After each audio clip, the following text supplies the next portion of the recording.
পকেটে হাত দিয়ে কথা বলেন। আরে আমি যদি পকেটে হাত ঢোকাই না, পকেটের তলাটা খুলে যাবে, বুঝলেন? হাত দিন, হাত দিন। কে তোর এত বড় সাহস? হ্যাঁ, হাত আমি পকেটে দেব না, দেব তোমার মাথায়।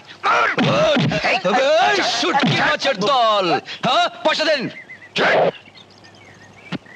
আমি এই গ্রামের মানুষ নই বলে, তাই না? চল যান যান, দেখে নেব।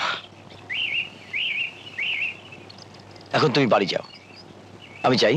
শোনো, আমি তোমাকে পিঠের মধ্যে লঙ্কা খাইয়েছি, তুমি কিছু মনে করো না। কাল আমি তোমাকে খেজুরের গুঁড়ে পিঠে খাওয়াবো। ঠিক আছে, দিও, আমি চাই। তুমি কেন আমার সবসময় কাছাকাছি থাকো আমি সব বুঝতে পারি।